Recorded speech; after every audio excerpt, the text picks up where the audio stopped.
Hi, I'm Brent Stafford, and welcome to another edition of RegWatch on GFN-TV.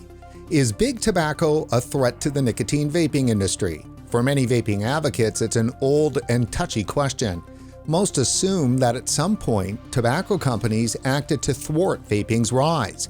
Yet today, big tobacco is positioned to drive the future of vaping.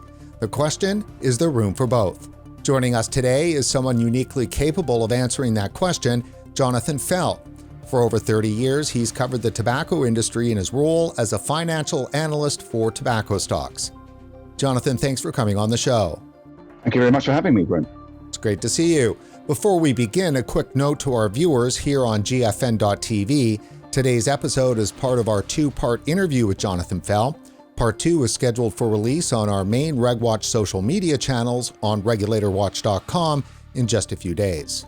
Jonathan, you've watched vaping's rise across the globe over the past decade. How fast was it, and why has it proven to be so popular? So from my perspective as someone who's watched the tobacco industry for nearly 30 years, we've seen a pretty rapid take-up in vaping, and it was something that very quickly caught the imagination of the financial community who wanted to know what impact it would have on the industry. And it took a while for the companies to react, but I think, as we'll touch on much later in more detail, a lot of the big companies are now very heavily involved in vaping, and it's not going to go away. And what's driven that really is the consumer, and the consumer is always at the heart of this story. And I think the rapid grassroots adoption of vaping as something that a lot of people who smoke cigarettes switch to has made this a very important phenomenon. Jonathan, please take a moment to fill our audience in about your background and experience in this area. So I started my career as an equity analyst, so writing about companies for investment clients at various investment banks in London. And I got given actually the tobacco sector to follow because it was a little niche that more senior people didn't want to cover. But I found it really interesting. I mean, this was the early mid-90s, at a time when the industry was under a lot of pressure from litigation and regulation. It was public enemy number one in a lot of senses. And so that fascinated me, and I've watched the story with a lot of interest, for ever since then, and how the debate has evolved. And it really has evolved in some interesting ways. Now, in your last position that you had at Ash Park Capital, you were actually involved in the investments in tobacco companies. Is that not correct? That's right. So about 10 years ago, I switched roles a bit, moved to the other side of the fence. So instead of advising people on how to invest, we started to do it ourselves. So I set up Ash Park with some friends to invest in consumer stocks, and quite a big part of our portfolio was tobacco. So you're right. I have invested in tobacco stocks as a fund manager as well. And how big could those positions grow to? We were a niche fund manager. So, we had several $100 million under asset management at our peak. But tobacco was up to a quarter of that. So there were sizable positions, certainly in tobacco, from the point of view of our funds. So take us back to the 1990s. Is it fair to say, and I think you alluded to it, whether or not big tobacco was on the run? Yeah, it was. You had the congressional hearings in the early 90s. You had all these class action lawsuits. You had people starting to win individual cases in the US against tobacco companies for the first time. And you had the dynamic that eventually led to the master settlement agreement. And through that period, especially in the early days, people genuinely did fear that litigation could be the death of the tobacco industry as we knew it then, that it could put these companies out of business. Now, did big tobacco behave badly? Because clearly public health has had it out for big tobacco for decades now. I think the US tobacco industry, which is what people generally perceive to be big tobacco, did behave badly. Yes, I think they were not upfront about what they knew about the risks, and I don't have a lot of sympathy for them in terms of the way they are now perceived. I think, though, that maybe the industry overall, and I'm going beyond the US now to talk about how the industry developed elsewhere in Europe, in Japan, even Eastern Europe, Asia, where it was state-owned in many cases.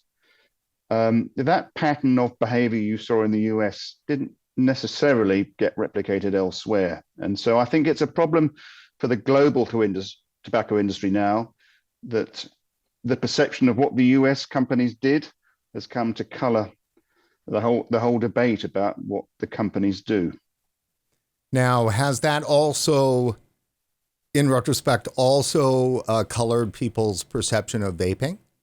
I think it certainly colored people's perception of vaping because there's a kind of knee-jerk reaction now that people have when they think about what the tobacco industry does, which is that anything they do has to be bad.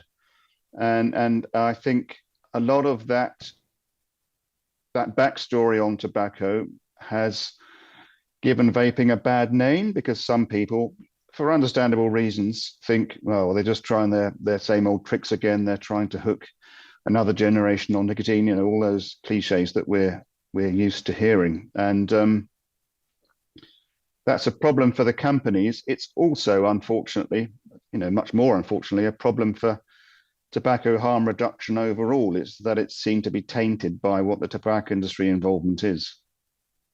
Now, let me ask you, didn't Big Tobacco back in the late 90s, early 2000s attempt to make a safer cigarette? So didn't they kind of try to lead the way in tobacco harm reduction? Yeah, I mean, not surprisingly, once it was figured out that cigarettes were bad for health, the companies did make efforts to make those cigarettes less dangerous. But for reasons you'll understand, it's pretty much impossible to make anything that's combusting tobacco, combusting an organic product, safe. So for a long time, those efforts were, not very fruitful.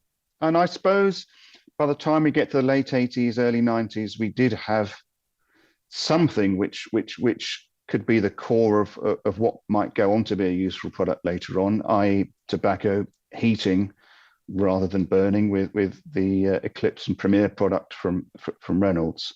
But it took a long time, and it wasn't really until the 2000s that more viable reduced harm products started to be sold in earnest by the tobacco companies. And starting from smokeless tobacco, moving into tobacco heating and obviously vaping now as well. Jonathan, one of the things that interests me in this conversation is the fact that I know certainly I have, and many vaping advocates do, think that vaping products are a consumer packaged good, and they should thus, be regulated as such. Instead, they've been regulated as, a deadly, tobacco product.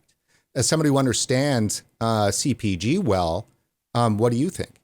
I think you're right. And I think this is a really critical part of the debate, which is not well understood.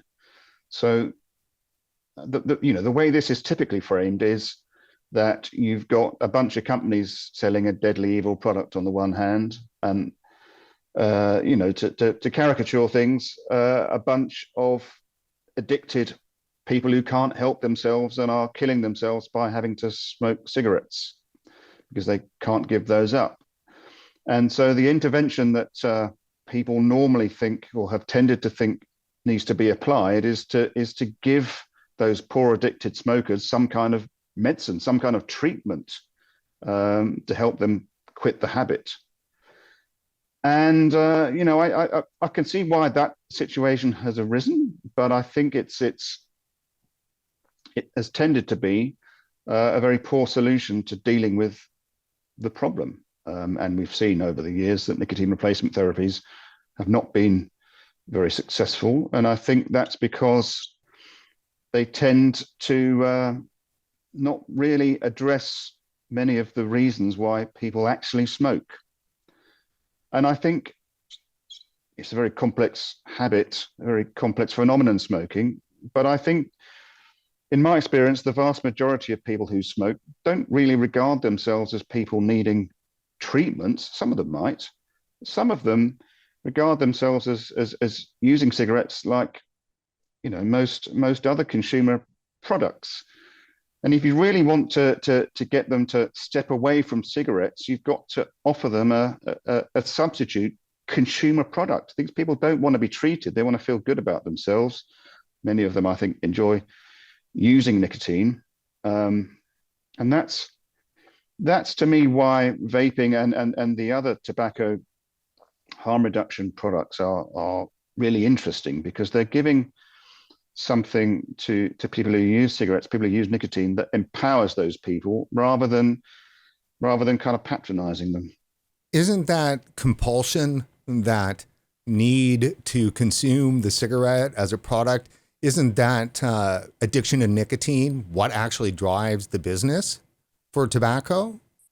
Yes, I mean, at root, if you're a tobacco company, you are making money out of selling products that people feel a compulsion to keep using. Now, I think tobacco is probably at an extreme edge of a continuum there, but it is a continuum. So, there are lots of other things that companies sell people and which people willingly buy, that people also feel at least some kind of compulsion or habit that they want to keep on using it, be that alcohol, soft drinks, food, beauty product. I mean, in the end, most consumer product businesses work around selling people things that they hope those people will come back and keep purchasing. Jonathan, let me ask you, is there a war on vaping, and is it the same as the war on smoking? I think there is a war on vaping. I don't think it's exactly the same as the war on smoking, but I think it has some of the same root causes. To address that, I think that a large part of the way this debate, again, has been framed over the years is that you've got a baddie, the tobacco industry, selling products to victims, smokers. And so for a lot of people on the public health side of things, tackling the smoking problem has been synonymous with tackling the tobacco industry. And, let's face it, and until tobacco harm reduction products started to be available more meaningfully to consumers, it wasn't really worthwhile necessarily drawing much of a distinction between those things. But now we have a situation where tobacco companies are able to offer consumers something that's a lot less risky than, a lot less harmful than cigarettes. And so that old certainty that if you just bashed the tobacco industry, you were going to do something that helped address the smoking problem has gone away. But I don't think everyone has bought into that story yet. Not everyone agrees with that. And that is why I think vaping has become, one of the reasons why vaping has become such a contentious issue is that it is seen in some quarters as a way for the tobacco industry to somehow perpetuate the damage it's done. And some people are unwilling to believe the idea that vaping might be actually a lot less harmful. And does it not also connect with, if you believe, let's say you're public health, a tobacco controller, and you believe that it is possible to annihilate the tobacco industry and bring it to its knees and have it gone, then the thought is that these vaping companies are like a last breath, they're a lifeline for tobacco. And so they're kind of spinning on that issue. I think that's right. But to me, it's a misconception that if you put the big tobacco companies out of business tomorrow, would smoking go away? I mean, almost certainly not. People would find a way to get hold of products. There'd be a massive black market. I mean, look at cannabis. Up until very recently in North America, at least, cannabis had been illegal. But there's enormous numbers of people who use those products. And I think it would be the same in tobacco. If you got rid of tobacco companies, you wouldn't get rid of smoking. Jonathan, with all the panic around smoking, how do you make the argument to invest in tobacco stocks? There is panic about smoking, rightfully, because it's a very dangerous habit. But people worked that out, nearly 70 years ago now, and it's at least for 50 years that in most developed markets around the world, smoking prevalence has been declining. So tobacco companies have been used to dealing with declining volumes of their major products for a long time, and they've got a lot of pricing power, which has helped offset that. And so tobacco companies produce still a lot of cash flow, and there's not a lot of things for them to be spending that money on. So those cash flows tend to find themselves paid back to shareholders, either through dividends or through the companies repurchasing their own stock. You know, the trade-off of the value of those cash flows versus also the low valuation on which these stocks tend to trade versus other similar consumer companies, because people are worried about that long-term volume decline, has tended actually to produce rather good returns for investors. And although we've had, you know, a tough 5-6 years for the industry overall, and a lot of derating actually of these stocks, the long-term record of returns for investors from these companies is actually quite good. So what are the hurdles then to overcome when you're talking with investors? People on the investment side are still worried that eventually, you know, we'll reach a day when there's so few smokers that you won't be able to offset declining volumes by putting pricing up. So people are concerned about the legacy business running into the sand at some point. And they're also concerned that, you know, maybe vaping or tobacco heating or oral tobacco or whatever won't grow enough to offset the loss of those businesses, of the traditional combustible businesses. So that, you know, those are the concerns about the business model. And then you have concerns that, you know, maybe tobacco is just something I, as an individual or I as a business who hopes to be behaving responsibly, shouldn't be investing in at all. And, you know, I'm sure you're aware about the rise of ESG investing that takes account of environmental, social, and governance factors. And we're still in the very early days, I think, of people working out how to do ESG investing effectively. But one of the broad brush approaches that people have tended to take who have taken that investing approach is just to refuse to touch anything that they think is really bad. And tobacco has often fallen into that bucket. And that's one of the reasons why tobacco stocks, I think, have been pressurized over the last 5 or so years. But I do think that ESG investing we're still in the early innings of working out how ESG investing can really do good for the world. And I think as we get more sophisticated in that, people will start to think that a pure divestment approach, i.e. just refusing to own anything we think is controversial, actually doesn't necessarily achieve that much good.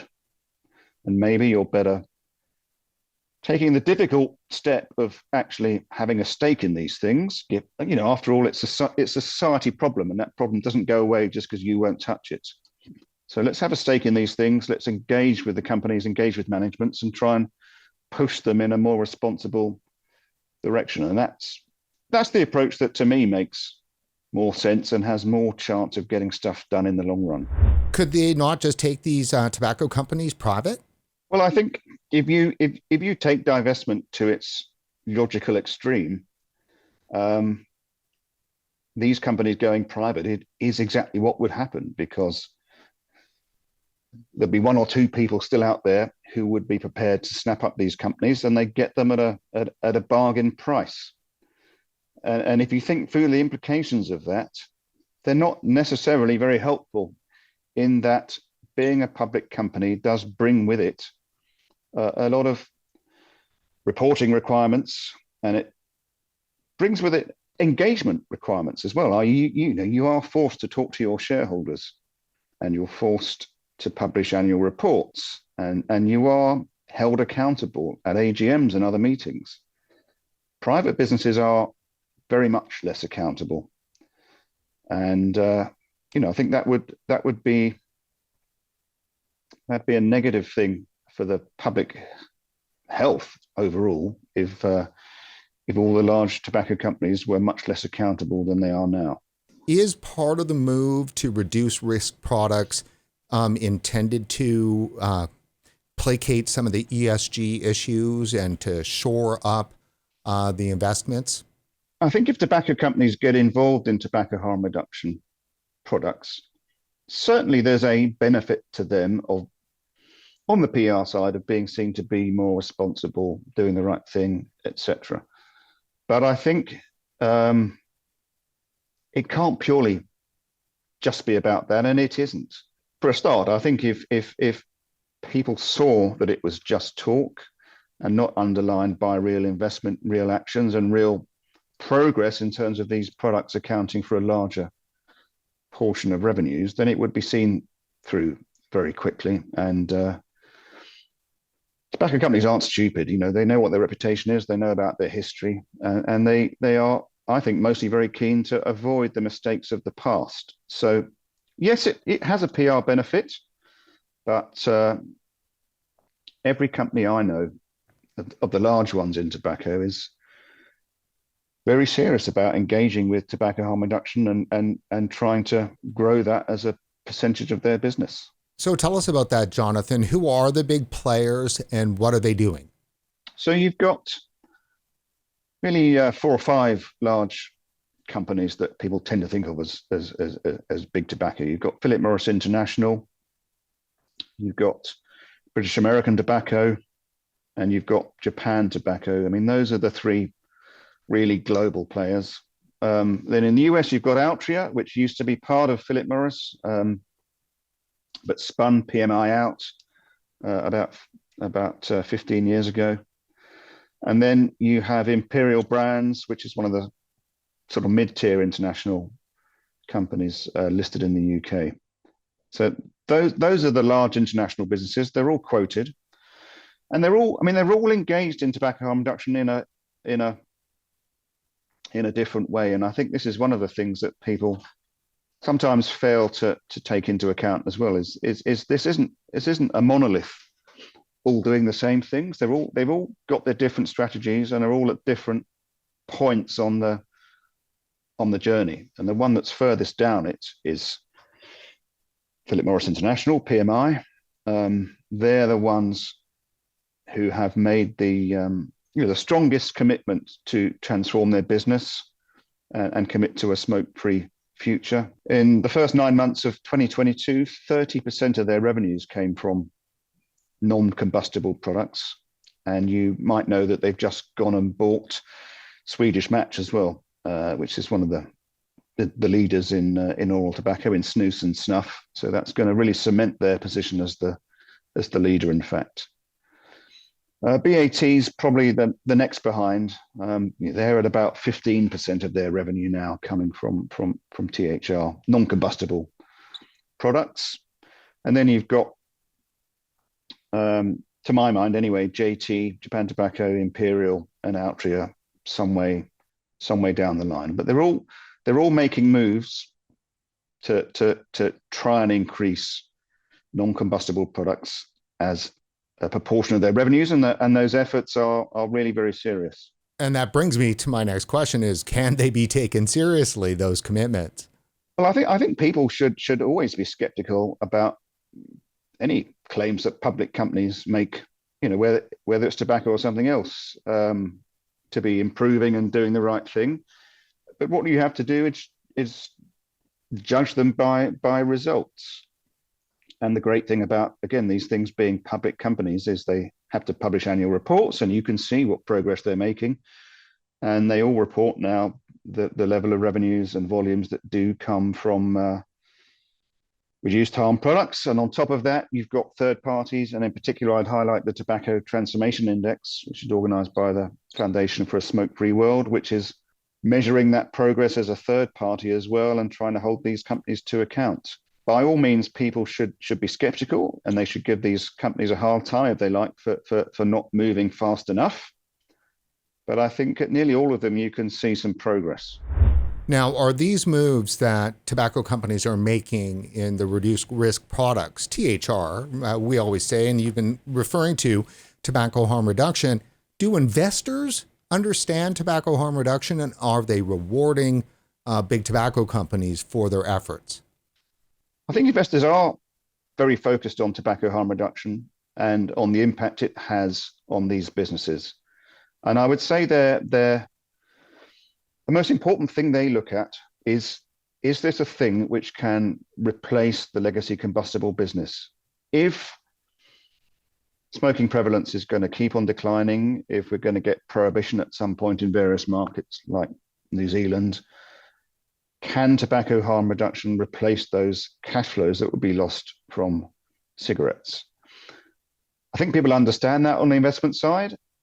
And I think people also are, on the investment side, are also convinced of the public health benefits of reduced harm products. I mean, they really do regard trying to get people who smoke to switch to vaping or tobacco heating or to oral tobacco as a no-brainer. They are convinced by that scientific evidence. I think where they struggle a bit is in realizing how difficult that transition is and not understanding completely what the barriers are. So if to you it's really obvious that switching people to vaping is a good thing for public health, then why on earth are people standing in its way? And I think that's the regulatory side and the debates within public health and the challenges that some in public health put in the way of tobacco companies trying to transform is not necessarily something that's widely understood. People are aware of it to some extent, but I think it's difficult to understand because of that perception people have that it's kind of a no-brainer that you'd want people to move in that direction. Now, you alluded to something there I think it's pretty important to dive more deeply into, and that is whether or not safer nicotine products can deliver the same kind of revenues to big tobacco as, say, combustibles do. Because, of course, cigarettes make a lot of money. Can vaping actually replace that?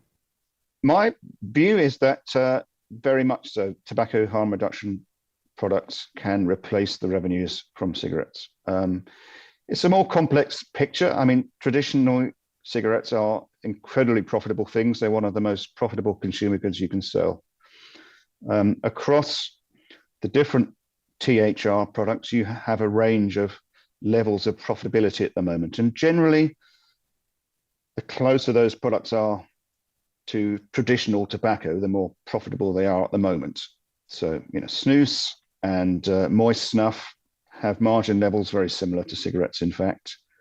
So do nicotine pouches, and tobacco heating, I would say, is pretty rapidly reaching cigarette kind of levels. A lot of the reason for that is it's because it's only tobacco companies who want to get involved in those product areas. They don't want to bring on the regulatory and litigation burden and reputation burdens that being associated with tobacco is seen as bringing. Once you get into vaping, you've got, as you know, a much wider field of companies and businesses being prepared to get involved. So it's more competitive. And so I think if you were to look at the vaping lines of major tobacco companies, they're not yet anything like as profitable as cigarettes are. But that doesn't mean that you can't make good money out of them in the long run. We know that there are plenty of profitable vaping businesses out there. And an important thing to realize is it's one thing making a lot of money in cigarettes, but if that business doesn't exist in 5 to 10 years' time, then it's got a limited value in the eyes of investors. Vaping could have, maybe only ever has margins which are a quarter of what cigarettes have.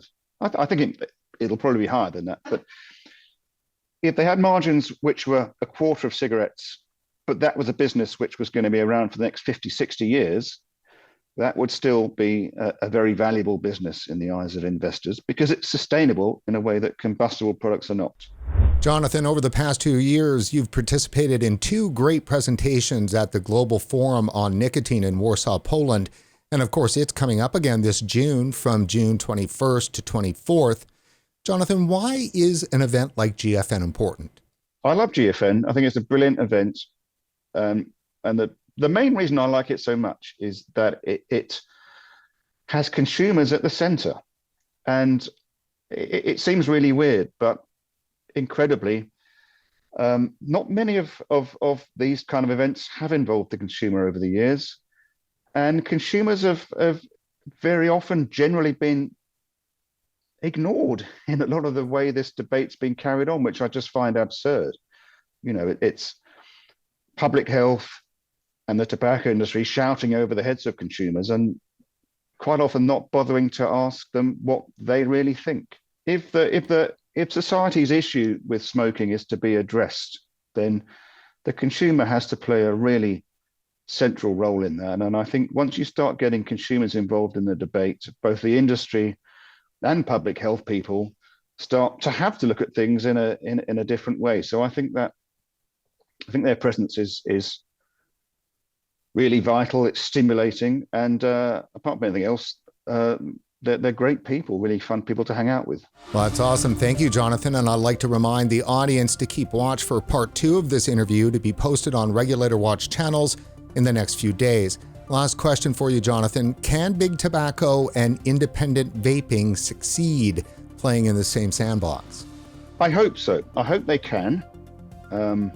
I hope that the regulatory environment around the world develops in a way which leaves room for the smaller guys.